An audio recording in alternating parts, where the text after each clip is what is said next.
Assalamualaikum warahmatullahi wabarakatuh. Di sini kami dari grup D, sesi ganjil paralel A. Saya Divita Salsa Gunawan, NPM 13, dan partner saya Irma Kalimatus Sadia, NPM 11, akan menjelaskan praktikum yang telah kami lakukan, yaitu HETP, Heat Equivalent of Theoretical Plate atau kolam berpacking. Di sini tujuan dari praktikum ini untuk mendapatkan tinggi kolom berpacking yang sesuai atau yang diharapkan.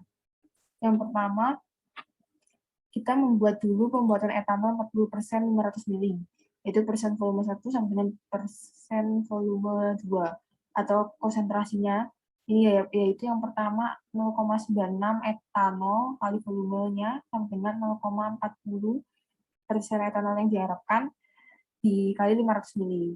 Ketemu volume yang dibutuhkan 208,33 ml. Jadi untuk membuat etanol 40% 500 ml diperlukan 208,33 ml etanol 96% yang diencerkan dengan aqueous hingga 500 ml.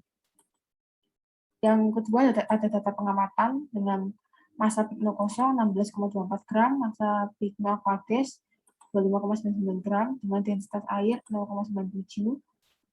Ini dihitung dari massa pikno aqueous dikurangi massa pikno kosong dibagi dengan 10 atau volumenya.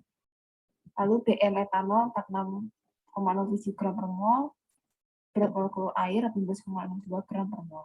Di sini sudah ada data kesetimbangan X1 mol per mol dan Y1 mol per mol untuk data kesetimbangan etanol air. Ini didapat dari literatur. Yang pertama, data satu kalibrasi etanol air. Di sini kita mendapat data volume air dari 0 hingga 10, sedangkan volume etanol juga dari 0 hingga 10. Lalu kita mencari X etanol V per V itu dengan rumus V volume etanol dibagi dengan volume air ditambah volume etanol, didapatkan X etanol. Untuk berat pikno isi, di sini kita mendapat berbagai variabel.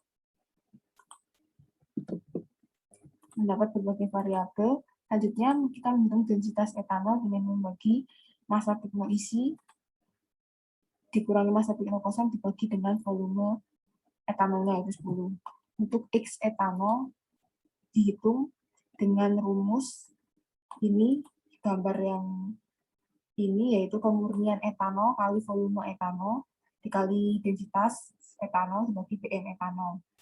Hasilnya dibagi dengan kemurnian etanol dikali volume etanol kali densitas etanol per BM etanol ditambah 1 dikurangi kemurnian etanol dikali volume kali densitas air dibagi BM air ditambah volume air kali densitas air dibagi BM air. Jadi ketemu data X etanol pada tabel berikut.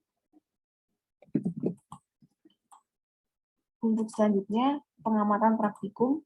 Di sini didapatkan waktu dengan interval 5 menit dari 15 menit hingga 60 menit. Dan temperatur pada packet kolom yaitu konstan 3 dan labu 84 derajat Celcius. Di sini massa pikno destilat dan massa pikno bottom diukur di setiap waktunya, didapat data pada tabel berikut. Untuk selanjutnya menghitung densitas destilat dan densitas bottom. Di sini dengan rumus yang sama, massa pikno isi dikurangi massa pikno kosong bagi volume pikno, yang bottom juga demikian.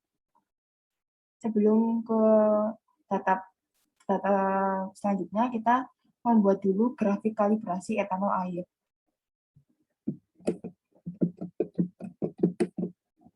Nah, data grafik kalibrasi ini diplot dari densitas etanol, X-nya dengan Y-nya X etanol. Di sini tujuan dari grafik kalibrasi ini untuk mendapatkan persamaan yang ini yang akan digunakan untuk membuat kurva kesetimbangan, dan grafiknya ini digunakan sebagai acuan dalam percobaan selanjutnya yang dapat dari densitas etanol. Jadi misal densitas etanol 0,95 dapat kita tahu konsentrasinya berapa, kalau 0,85 dapat kita tahu konsentrasi etanolnya berapa. Selanjutnya persamaan yang ini didapat dari plot grafik yang sudah kita plot, didapat persamaan Y sama dengan 24,013 X kuadrat dikurangi 46,299 X ditambah 22,357. Selanjutnya kita menghitung X destilat, X bottom, dan XF. X destilat dan X bottom ini diplot ke persamaan, yaitu XD dengan Y 24,013, X-nya kita masukin densitas destilat untuk yang destilat, sedangkan yang W atau bottom kita masukkan densitas bottom. Dimasukinnya dari data yang ini ya, densitas destilat dan bottom. Didapat XD dan XW pada tabel berikut. Sedangkan yang XF ini merupakan konsentrasi feed 0,4, yaitu dari 40% etanol. Selanjutnya kita plot ke grafik kurva kesetimbangan XA dan YA. Yang pertama kita mencari dulu R-min. R-min di sini dengan rumus XD dibagi Y-min kurang 1. Y-min ini dapat dari hasil pembacaan pada kurva. Yang kedua kita mencari ROP atau R operasi. Di sini rumusnya 2 dikali R minimum atau reflux minimum. Sedangkan yang terakhir YOP atau Y operasi, itu rumusnya XD dibagi reflux operasi ditambah 1. Selanjutnya kita plot ke grafik kurva kesetimbangan XA dan YA.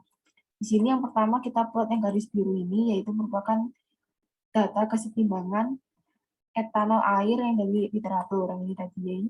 Selanjutnya kita plot garis diagonal atau kurva 45, yaitu garis yang merah ini, yaitu dengan titik 00 dan 11.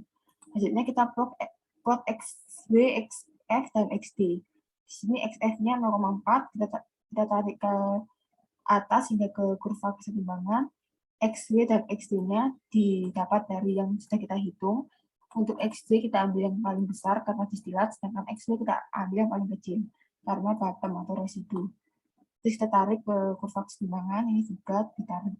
Selanjutnya kita mencari Y minimum. Y minimum itu didapat dari titik potong XD dengan kurva kesetimbangan dengan